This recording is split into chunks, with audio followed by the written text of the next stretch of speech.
Bueno, buenos días. ¿Cómo estáis? ¿Bien? Aleluya. Me toca a mí predicar hoy.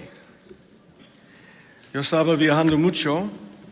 He vuelto de Mongolia y después a Vietnam. Wek de Asia. Byung Kook, el fundador de WEC de Corea, ahora es el director de WEC IMIM. Es una rama de nuestra misión que está levantando, no enviando misioneros a Asia, sino sacando misioneros de Asia para enviarles al mundo. Porque hay muy pocos europeos que van como misioneros hoy en día. Es triste, pero muy pocos europeos. Pero muchos asiáticos nuevos, cristianos nuevos, especialmente de Corea, India. Tenemos 24 misioneros enviados de India ahora. Estamos enviando a India, ahora India está enviando misioneros. Es tremendo. Entonces, Byung Kook nos invitó a Keith Bergmeyer, Carlos, es el director de Betel de Asia. Y comenzamos hace 18 años enviando el primer Betelito a India. Y ahora tenemos 18 ciudades en India de Betel. 3 en Nepal, 4 en Mongolia. Y si todo va bien, vamos a enviar el primer equipo de India a Vietnam. Y comenzar Betel en Vietnam. Es el plan.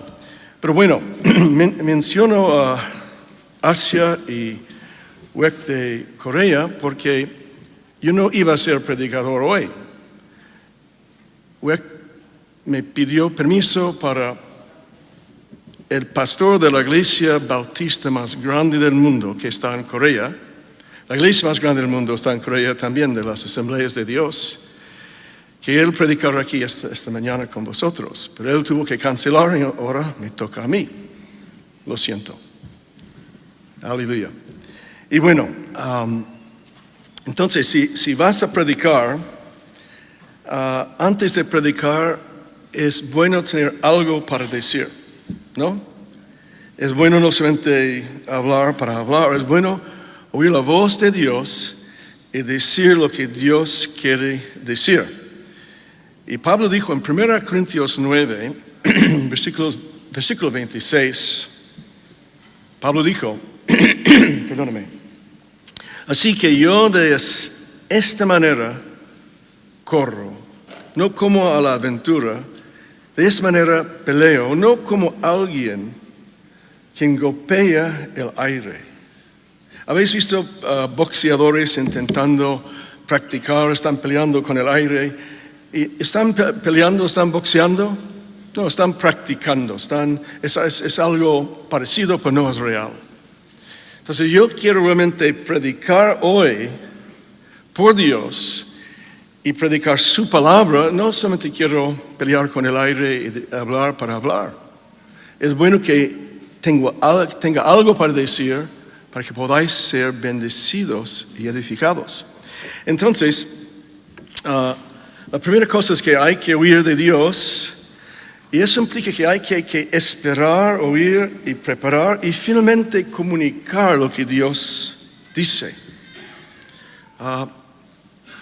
Yo puedo hablar de mi corazón en cualquier momento, pero de vez en cuando espero en el Señor y dedico muchas horas intentando saber lo que Dios está diciendo. Y es una gran responsabilidad predicar. ¿Quién ha predicado aquí? ¿Cuántos los pastores? ¿Quién ha predicado en su casa, en las residencias? Hay muchos aquí que han predicado. Y eso implica gran responsabilidad. Mi padre espiritual, Señor Worley, dijo, Dios siempre está hablando, pero no estamos escuchando. Dios siempre está hablando, siempre está comunicando, pero nadie está escuchando y prestando atención. Y bueno, yo esta semana intenté prestar atención. Y meditando y buscando a Dios, la primera cosa que pensé es, bueno, voy a hablar del diezmo. Este domingo, voy a hablar del diezmo. Pero sabes que en 33 años predicando aquí en Betel, jamás he predicado un sermón sobre el diezmo. ¿Sabéis eso? Yo nunca he predicado sobre el diezmo en 33 años. He mencionado el diezmo, he hablado de diezmo en Adulam, nuestro instituto bíblico, pero nunca he predicado sobre el diezmo. Y tal vez eso sea un fallo de mi parte, porque mira cómo Betel ha sufrido, no tenemos nada. No hemos sacado, no hemos apresionado las ovejas y no tenemos nada. Wow. Sí, mira, hay un fallo así. Aleluya. No tenemos nada. Aleluya.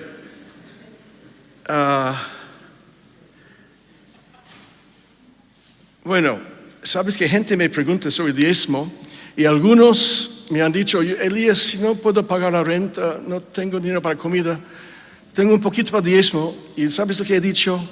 Paga tu renta primero, compra comida, olvídate del diezmo. Eso no sale muy bien hoy en día en la doctrina de prosperidad. He dicho, Dios no está buscando tu dinero, que paga tu renta primero, cumple las responsabilidades. Ojalá que puedas, pero si no puedes, Dios entiende. Y algunos dicen, no, da tu diezmo primero y Dios va a milagrosamente pagar tu renta. No, mejor que no seas echado en la calle, paga tu renta primero. Yo he seguido el consejo del señor Worley, señor Johansen, C.T. Studd, Hudson Taylor, General Booth, San Pablo y Jesús. Y yo no creo en el 10%. Para mí es 100%. Todo lo que tengo pertenece a Dios. Y el 10% es una guía para mí. Yo doy mucho más que 10% por la gracia de Dios. Porque he seguido, pero no todos pueden hacer eso. Y a veces cuando no debes pagar tu diezmo. Es que Dios no... es una contradicción lo que estoy diciendo. No voy a predicar hoy sobre el diezmo. Si tú quieres saber lo que es la doctrina de prosperidad auténtica de Dios, no lo que algunos predicadores pentecostales predican, compra mi libro El costo del reino y vas a ver lo que es prosperidad divina auténtica que no abusa a las ovejas.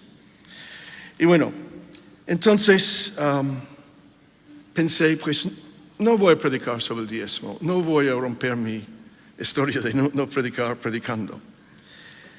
Y pensé y dije, bueno, voy a predicar sobre la segunda venida de Cristo. Voy a hablar de su segunda venida. He predicado a vez en cuando sobre la segunda venida. Y yo iba a recordar y explicar y transmitir fe tocando la doctrina importante de la segunda venida de Cristo. Pero mi mente fue más para corregir algunos errores sobre la segunda venida de Cristo. Y Martín Lutero, el protagonista principal de la Reforma en el siglo XVI, él dijo, tocando la doctrina de la segunda venida de Cristo, es como un borracho montando un caballo. Él monta el caballo al lado izquierdo y cae en el suelo al lado derecho. Y sube al lado derecho y cae al lado izquierdo. Y monta y cae. Y dice que la segunda venida de Cristo es como eso. Pero es el caballo. Tienes que montarlo y viajar sin caer ni a la izquierda o a la derecha. No debes enfatizarlo tanto y ser tan obsesivo que no hablas nada más de la segunda venida de Cristo. Y tampoco debes pasar de eso e ignorarlo y decirlo que no existe. Tienes que tomar una decisión, tienes que abrazar la segunda venida de Cristo como algo real y tienes que estar preparado, pero al mismo tiempo tienes que plantar un huerto y tienes que trabajar y cuidar tu familia porque estás aquí en la tierra viviendo una vida para servir a Dios. No hay fanatismo de un lado a otro, pasando o obsesionándote con la segunda venida de Cristo. Y bueno, pero decidí no predicar sobre la segunda venida de Cristo. Estaba diciendo, ¿qué voy a decir a la gente hoy? Y bueno, Yo estaba meditando esta semana, dudando lo que iba a decir. Estuve en el supermercado de Lidl, comprando. Y yo estaba mirando y meditando entre las verduras y las frutas. Y dije, bueno, voy a predicar hoy sobre el bautismo en el Espíritu Santo. Si no voy a predicar sobre el diezmo, si no voy a predicar sobre la segunda venida de Cristo, voy a predicar sobre el bautismo en el Espíritu Santo esta mañana. Y de repente recibí una llamada telefónica de México, de Robbie Evans. ¿Quién conoce a Robbie Evans? Robbie es un gran amigo mío, estudiamos juntos en el IM y él ha escrito 2 libros sobre el Espíritu Santo, sobre los dones del Espíritu Santo, la importancia del Espíritu Santo, lo que es realmente ser una persona bautizada con el Espíritu Santo, manifestando su poder, su naturaleza y sus dones.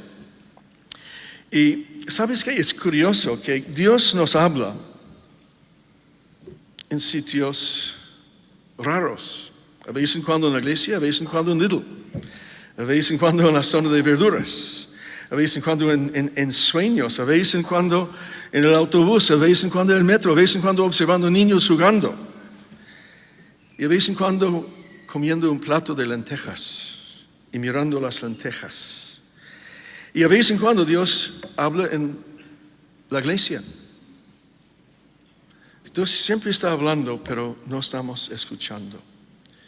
Y cuando yo estaba meditando sobre el Espíritu Santo y recibí una llamada de Robbie Evans, y él comenzó a hablar conmigo del Espíritu Santo, dije, tal vez Dios esté hablando y debo prestar atención. Y bueno, pero hablando, ¿estáis conmigo esta mañana?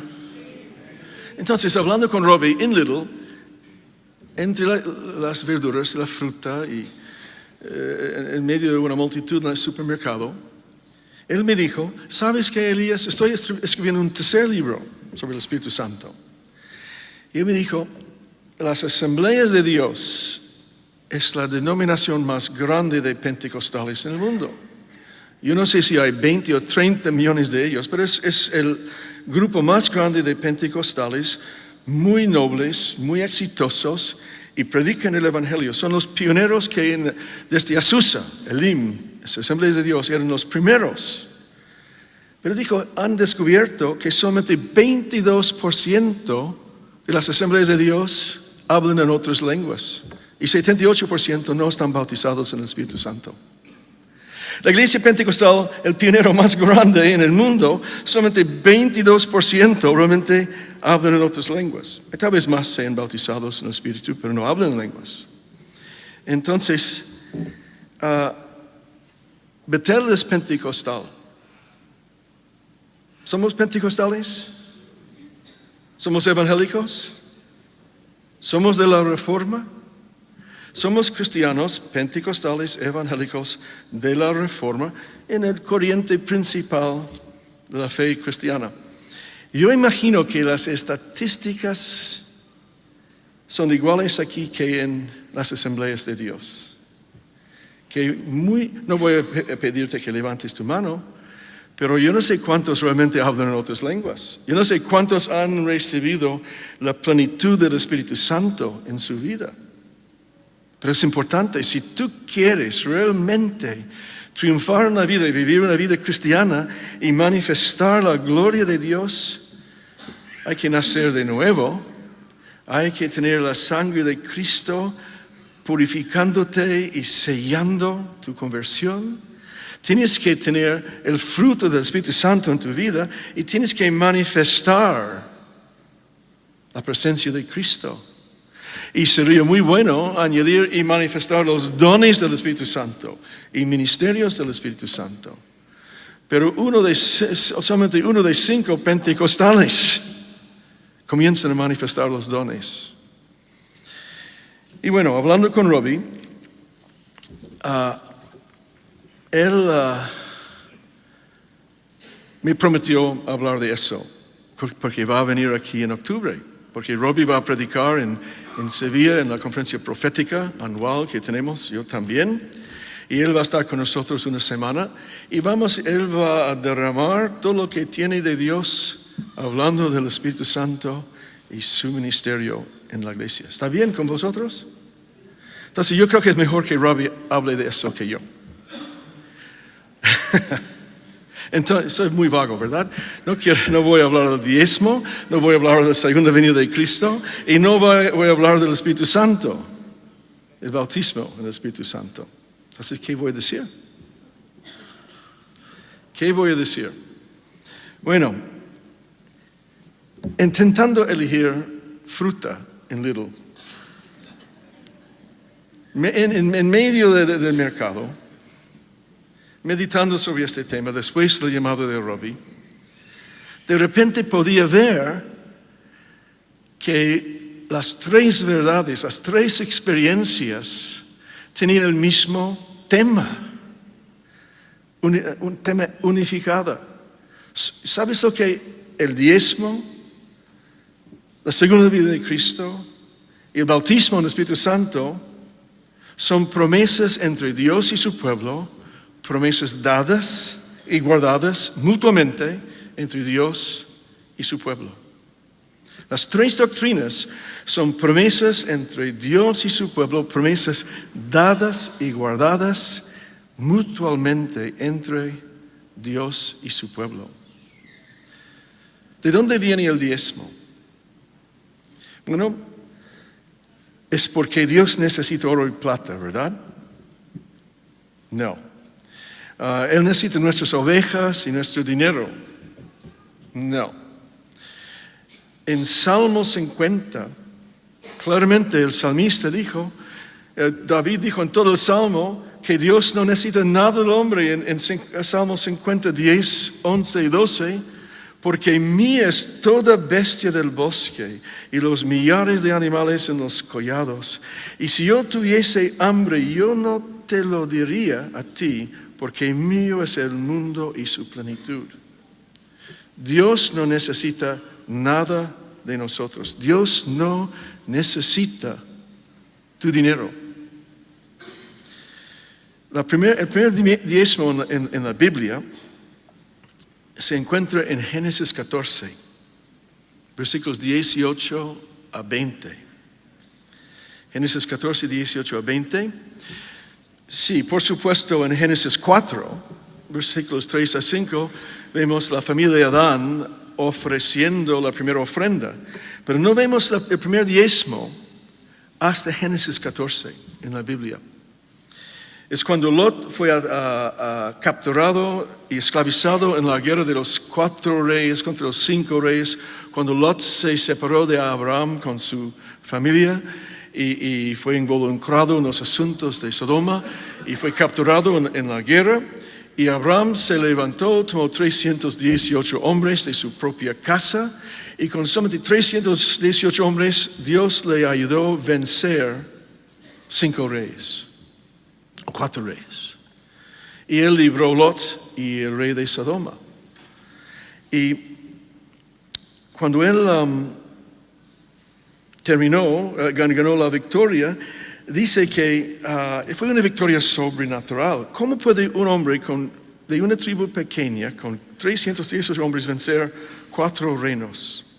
Bueno, Dios le dio una victoria sobrenatural y después de la victoria, después de librar a los cautivos, la Biblia dice que Melquisedec, el rey de Salem, el rey de paz, que fue una cristología, una cristafonía, se llama cristafonía.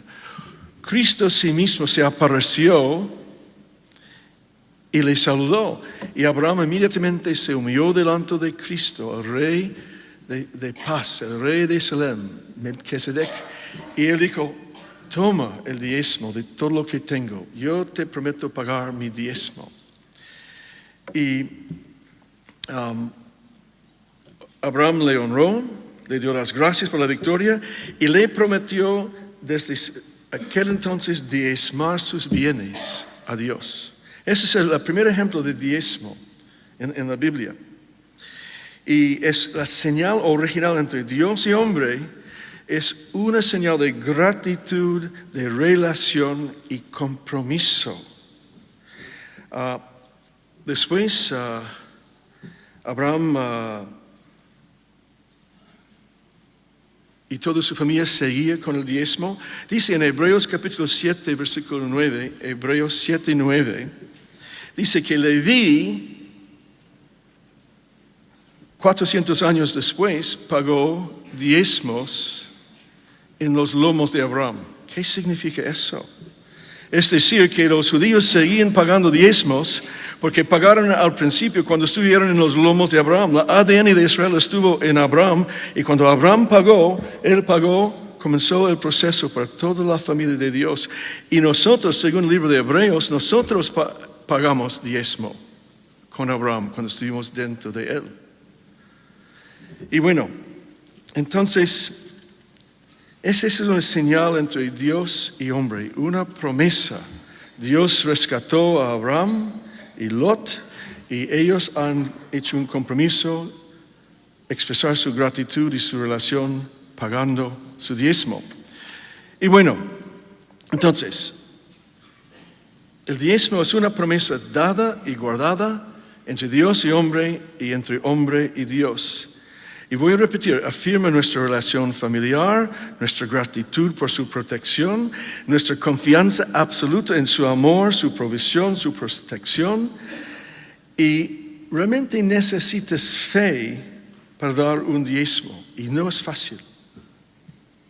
Yo quiero ser parte de la familia de Dios.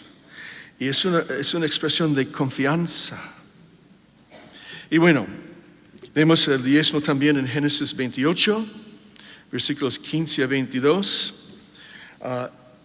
Vamos a Génesis 28. Génesis 28. Yo dije no iba a predicar sobre diezmo y no voy a predicar sobre diezmo, pero estoy predicando sobre diezmo. Bueno, en Génesis 28, 15, cuando Jacob se despertó de su sueño en Betel y después de ver la visión de la escalera entre los cielos y la tierra con ángeles subiendo y bajando, bueno, vamos a leerlo. 28:15. He aquí, yo estoy contigo y te guardaré por donde quiera que fueres y volveré a traerte a esta tierra porque no te dejaré hasta que haya hecho lo que te he dicho. Y despertó Jacob de su sueño y dijo, ciertamente el Señor está en este lugar y yo no lo sabía. Y tuvo miedo y dijo, cuán terrible es este lugar. No es otra cosa que casa de Dios y puerta del cielo. Y se levantó Jacob de mañana y tomó la piedra que había puesto de cabecera y la alzó por señal y derramó aceite encima de ella y llamó el nombre de aquel lugar Betel, aunque Luz era el nombre de la ciudad primero. Y hizo Jacob voto diciendo, si fuere Dios conmigo y me guardare en este viaje en que voy y me diere pan para comer y vestido para vestir, y si me volviere en paz a la casa de mi padre, el Señor será mi Dios. Y esta piedra que he puesto por señal será casa de Dios, y todo lo que me dieres, el diezmo apartaré para ti. Entonces, el diezmo otra vez es una señal entre hombre y Dios, Dios y hombre.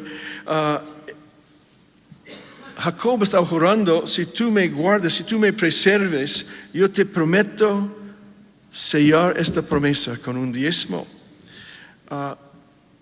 Si tú me devuelves a la casa de mi padre. ¿Cuántos han oído mi testimonio en 1971, cuando Dios me salvó? Todos aquí casi, pobrecitos, hay que escuchar otra vez.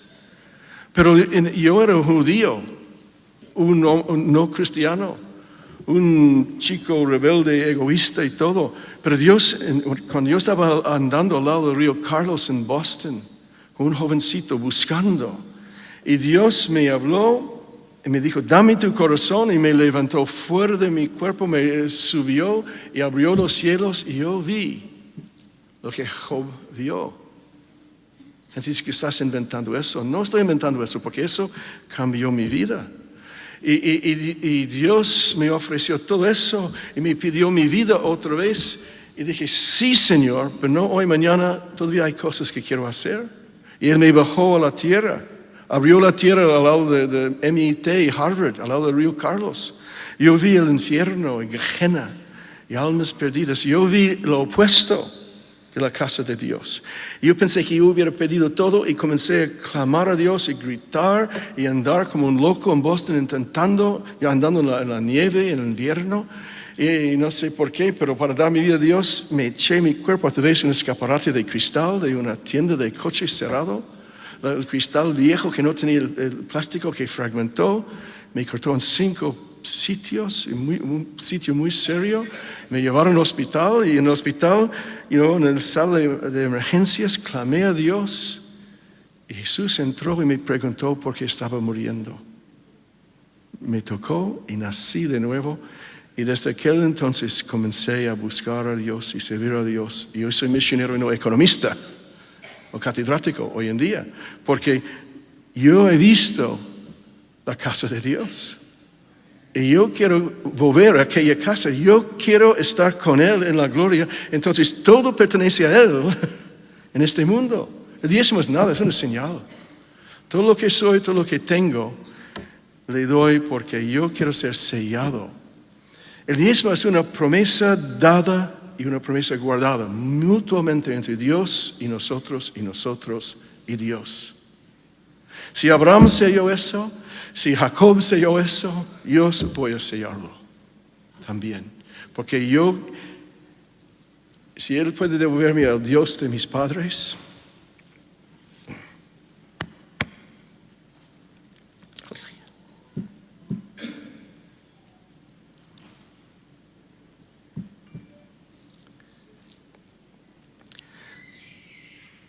cuando yo dije eso, yo estaba pensando en mis padres judíos. Israel todavía está dentro del plan de Dios. Israel todavía pertenece. Y sus ojos están tapados. Eso no está en mi sermón. Aleluya. Entonces, yo no quiero hablar de diezmo hoy. La segunda cosa que pensé es la segunda venida de Cristo. Y la tercera cosa fue el bautismo en el Espíritu Santo. Bueno, esencialmente estas dos doctrinas también son promesas dadas y guardadas entre Dios y hombre y entre hombre y Dios.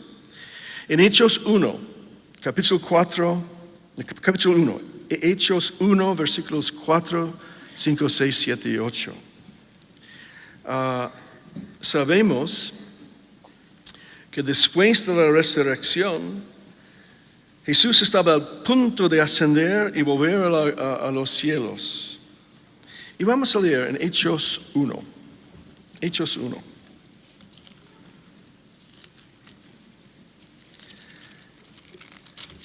Estamos aquí después de la resurrección.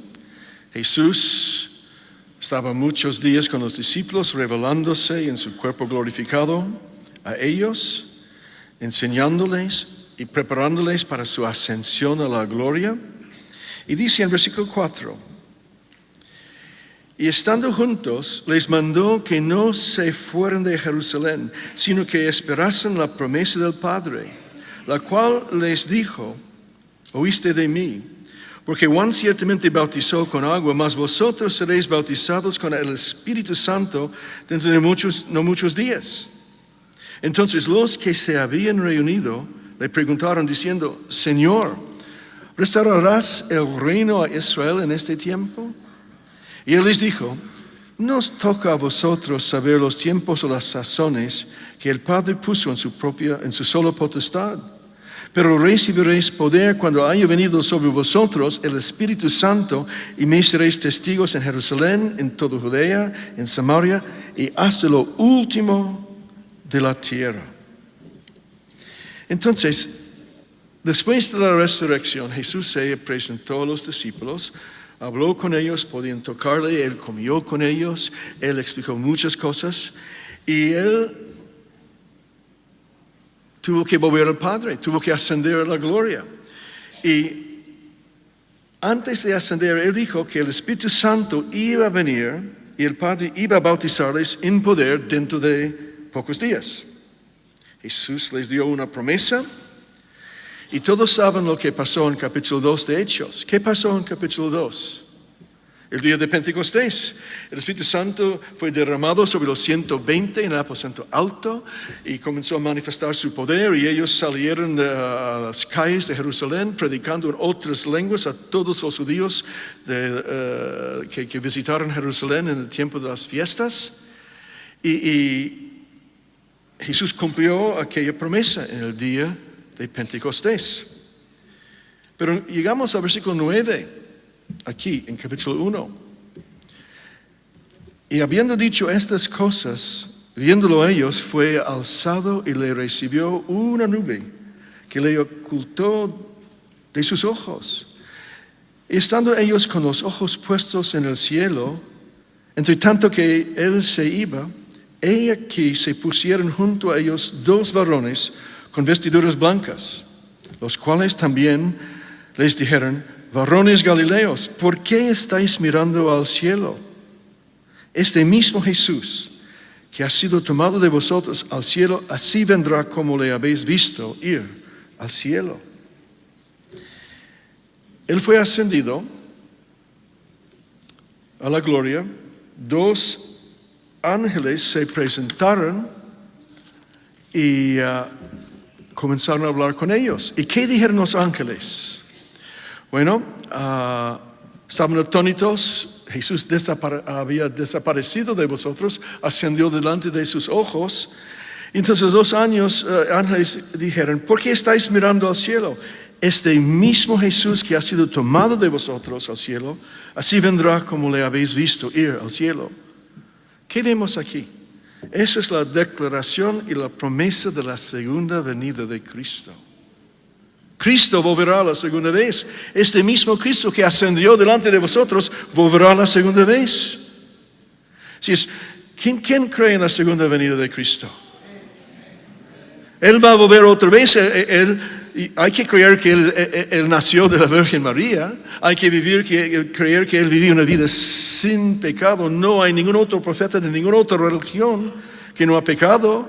Buda pecó, Mahoma pecó, Krishna pecó. Jesús nunca pecó. Vivió una vida santa y perfecta y tomó nuestro lugar y murió en la cruz y aceptó toda la condenación que nosotros merecemos. Fue sepultado y el tercer día, después de vencer la muerte y pagar el precio por nosotros, ascendió. Y pasó una temporada entre nosotros en la tierra hablando de las últimas cosas. Y delante de los discípulos en Jerusalén ascendió a la gloria. Y dos ángeles prometieron: este mismo Jesús que habéis visto hoy, que ascendió, volverá otra vez. Esa es la segunda venida de Cristo. Y bueno, en Hechos 1:6, los discípulos preguntaron a Jesús: ¿restaurarás el reino de Israel en este tiempo? Y Jesús les dijo: y restaurando el reino de Israel es distinto que la segunda venida de Cristo. Jesús les dijo: no os toca a vosotros saber los tiempos o las sazones que el Padre puso en su sola potestad. Los judíos todavía están con sus ojos cegados, no creen que Jesús es el Mesías. Pero un día Dios va a restaurar el reino a Israel y van a volver al rebaño de Dios. Pero la frase "no os toca a vosotros saber los tiempos o las sazones que el Padre puso en su sola potestad". Si Dios está prometiendo restaurar a Israel, no nos dice cuándo. el tiempo puso en su propia potestad. Y es lo mismo con la segunda venida de Cristo. Dice en Hechos 1:11, este mismo Jesús que ha sido tomado de vosotros al cielo, así vendrá como le habéis visto ir al cielo. Él va a volver, pero vosotros no vais a saber cuándo. Nadie sabe cuándo. Y es una promesa dada por Dios, guardada por Dios, y nosotros tenemos que aceptar esta promesa. Dios promete hacer muchas cosas. Nosotros queremos guardar y Él guarda su promesa. Y nosotros tenemos que también prometer darle nuestra parte. Una promesa dada y guardada mutuamente entre Dios y nosotros. Y bueno, ¿cómo podemos juntar todo eso? El diezmo, el día de Pentecostés y la venida del Espíritu Santo y la segunda venida de Cristo. Bueno, el diezmo es mi parte, es una señal entre Dios y nosotros de confianza y fidelidad. ¿Y Eduardo está aquí? No está. ¿Quién es abogado aquí?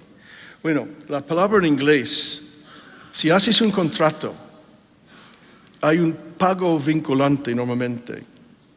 En inglés la palabra es consideration. Un contrato no tiene poder ni vigor si no hay un pago vinculante antes, ¿no? Si tú compras un coche y una casa, hay que poner €1, €10, €1,000 y después pagas todo. Es un pago vinculante. Yo he estudiado la ley en la universidad y hablamos de una pluma de un cuervo. Hay que poner por lo mínimo una pluma de un cuervo como un pago vinculante. Si solamente una pluma de un pájaro vale para sellar un contrato. Puede ser €1, €10, €1,000 o una pluma.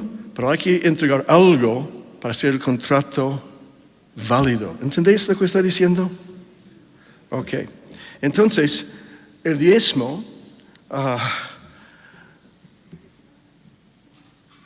el bautismo del Espíritu Santo y la segunda venida de Cristo hay promesas que Dios ha dado a nosotros y el pago vinculante es que Dios, vamos a guardar nuestra palabra, Señor, estamos jurando que este contrato realmente es válido. Tú y yo hemos hecho. El Espíritu Santo es el pago vinculante que Dios nos ha dado, demostrando que somos salvos, demostrando que somos suyos, demostrando que somos su pueblo y demostrando que un día Él va a volver para revelarse otra vez en la tierra. Aleluya. Si el propósito de adorar cada domingo no es para que podamos sentir el calor y sentir bien, es demostrar que Dios es real, el Dios de la gloria está aquí con nosotros y ha hecho un pago vinculante para guardar su promesa. Eso. Bueno, hoy yo estaba tan bendecido, Javi, por los músicos y por su ministerio de guiarnos a la presencia de Dios. Yo doy gracias a Dios por la alabanza en Betel. Doy gracias a Dios por los que abren la Biblia y predican la palabra. Doy gracias a Dios que oran en la casa de oración por nosotros. Es como los que están ayudándonos a romper barreras y ayudarnos a sentir su presencia, que es las primicias, que es las primicias de eternidad en la casa del Padre. Jacob dijo, yo pagaré un diezmo si tú me devuelves a la casa de mis padres en la gloria. Bueno, en Efesios, capítulo 1,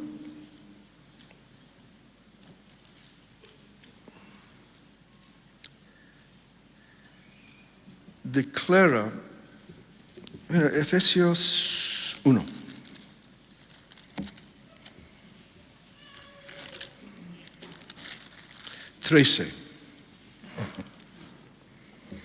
En él también vosotros, habiendo oído la palabra de la verdad, el evangelio de vuestra salvación, habiendo creído en él, fuisteis sellados con el Espíritu Santo de la promesa, que es las arras de nuestra herencia hasta la redención de la posesión adquirida para alabanza de su gloria.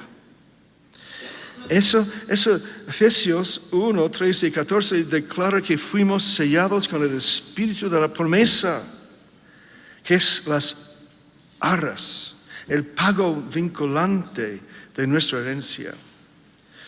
¿Y qué es la herencia? ¿Qué es la herencia? ¿Qué nos espera? En versículos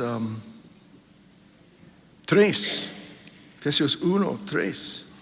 Bendito sea el Dios y Padre de nuestro Señor Jesucristo, que nos bendijo con toda bendición espiritual en los lugares celestiales en Cristo, según nos escogió en Él antes de la fundación del mundo, para que fuésemos santos y sin mancha delante de Él, en amor habiéndonos predestinado para ser adoptados, hijos suyos, por medio de Jesucristo, según el puro afecto de su voluntad, para alabanza de la gloria de su gracia, con la cual nos hizo aceptos en el amado, en quien tenemos redención por su sangre, el perdón de pecados, según las riquezas de su gracia, que hizo sobreabundar para con nosotros en toda sabiduría e inteligencia, dándonos a conocer el misterio de su voluntad, según su beneplácito, el cual se había propuesto en sí mismo de reunir todas las cosas en Cristo, en la dispensación, en los tiempos, en la dispensación del cumplimiento de los tiempos, así las que están en los cielos como las que están en la tierra. En él, asimismo, tuvimos herencia, habiendo sido predestinados conforme al propósito del que hace todas las cosas según el designio de su voluntad, a fin de que seamos para alabanza de su gloria, nosotros los que primeramente esperamos en Cristo Jesús. En él también vosotros, habiendo oído la palabra de verdad, el evangelio de vuestra salvación, y habiendo creído en él, fuisteis sellados con el Espíritu Santo de la promesa, que es las arras, el pago vinculante de nuestra herencia hasta la redención de la posesión adquirida para alabanza de su gloria. Aleluya. Qué luz, qué revelación Pablo nos da de lo que nos espera. Y Dios ha dado su Espíritu Santo para sellarnos, como para garantizar la promesa. Y nosotros le hemos dado nuestra palabra, nuestra promesa, nuestro servicio. Y el diezmo es una cosa material que demuestra que somos parte. Y si no tienes para tu renta, paga tu renta primero. Pero si te puedes, darlo. Bueno, en Hechos 1:11, este mismo Jesús vendrá otra vez. Este mismo Jesús vendrá otra vez. Tenemos la palabra de Dios dado por ángeles. Y la segunda venida de Cristo, ¿sabes qué? Tenemos todo el libro de Apocalipsis 1 a Apocalipsis 22. Tenemos docenas de referencias proféticas en el Antiguo Testamento, centenares de referencias realmente en el Antiguo Testamento y el Nuevo Testamento. Tenemos todo el capítulo 24 de Mateo, todo el capítulo 13 de Marcos, hablando de la promesa de su segunda venida en los postreros días y el cumplimiento de todas sus promesas. Cuando hablamos de Hechos 1 con la primera promesa de la segunda venida de Cristo, no hablando de las profecías en el Antiguo Testamento, pero en el Nuevo Testamento tenemos la declaración en Hechos. ¿Cuánto tiempo ha pasado desde aquella promesa y hoy? 2,000 años, más o menos. 2,000 años. Entonces, todavía no ha venido. ¿Y qué ha dicho burladores a través de la historia cuando cristianos hablan de la segunda venida de Cristo? Se burlan, burladores se burlan de nosotros. En 2 de Pedro, capítulo 3. 2 de Pedro, capítulo 3. Amados, esta es la segunda carta que os escribo. Y en ambas despierto con exhortación vuestro limpio entendimiento, para que tengáis memoria de las palabras que antes han sido dichas por los santos profetas, de mandamiento del Señor y Salvador, dado por vuestros apóstoles, sabiendo primero esto, que en los postreros días vendrán burladores andando según sus propias concupiscencias, pensamientos sucios, y diciendo, ¿dónde está la promesa de su advenimiento, su segunda venida? ¿Dónde está? Porque desde el día en que los padres durmieron, todas las cosas permanecen así como desde el principio de la creación.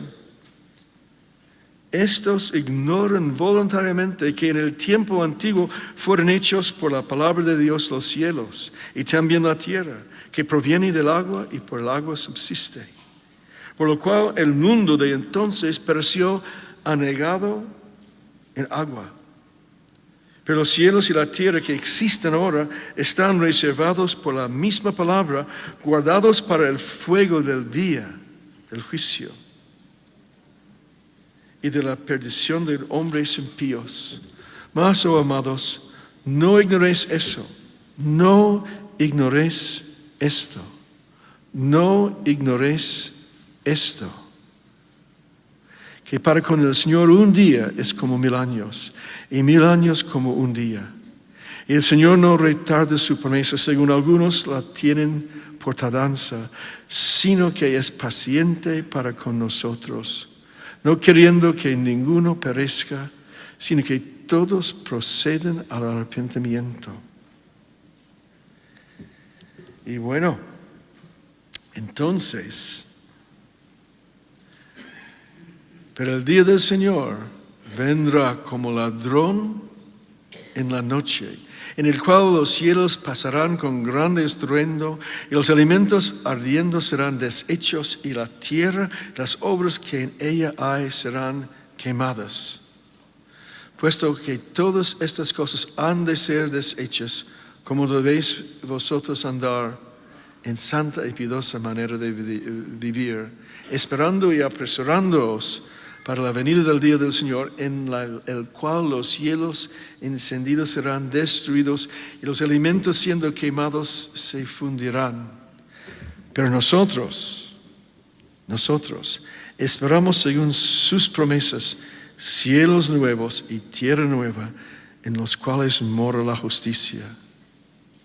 Por lo cual, oh hermanos, estando en espera de estas cosas, procurad con diligencia ser hallados por Él sin mancha y irreprensible y en paz. Y tened entendido que la paciencia de nuestro Señor es para salvación, como también nuestro amado hermano Pablo ha dicho. Bueno, la fe cristiana es una cosa de confianza. Dios promete hacer algo, nosotros prometimos hacer algo, promesas dadas y promesas guardadas mutuamente. Yo quiero estar bien con Dios y quiero llegar a la casa de mis padres. Yo lo que vi en Boston en el año 71 todavía está quemado en mi corazón, y vale la pena sacrificar todo para que llegues a la casa del Padre. Eso es. Javi, sube por favor. Vale la pena ser fiel con Dios en cosas pequeñas. ¿Sabes lo que es hermoso?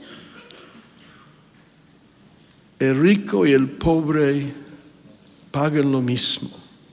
No hay un precio fijo. Es que solamente tu fe, todo lo que tienes, todo lo que eres, y una señal de obediencia, nada más.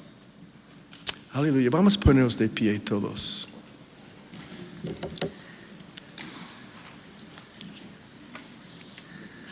Bueno, hubieras oído del predicador de la iglesia bautista más grande del mundo hoy.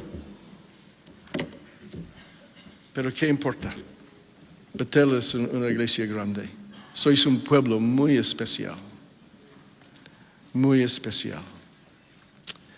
Aleluya. Señor Jesús, gracias por lo que tú me has dicho entre las verduras y las frutas del supermercado Lidl. Señor, tú hablas a tu pueblo y nosotros escuchamos. Señor, queremos realmente ser un pueblo que crea tu palabra, que afirma y confía en tu fidelidad. Afirmamos, Señor, tu persona, todo lo que eres, lo que has prometido, lo que has hecho por nosotros. Señor, sabemos que nuestro destino eterno, en tus moradas eternas o separados de ti por toda la eternidad, depende de las promesas guardadas que tú nos has dado y nuestra respuesta de nuestra promesa guardada. Que haya, Señor, una confianza mutua entre nosotros. Esta mañana, di al Señor, Señor, yo quiero guardar mi palabra contigo. Yo quiero honrar las promesas, Señor. Tú eres fiel. Nunca me has fallado, Señor. No comprendo todo lo que sucede en la vida. No comprendo a veces cuando la muerte de amados. No comprendo escasez a vez en cuando. No comprendo ataques. Pero Señor, yo sé que tú estás conmigo. Y es como un voto matrimonial. Para bien y para mal, en riqueza, pobreza, en salud, en enfermedad, hasta la muerte nos separe, pero Señor, la muerte no nos separe. Somos una familia celestial. No vamos a ser separados, Señor, por la muerte. Aleluya. Vamos a adorar.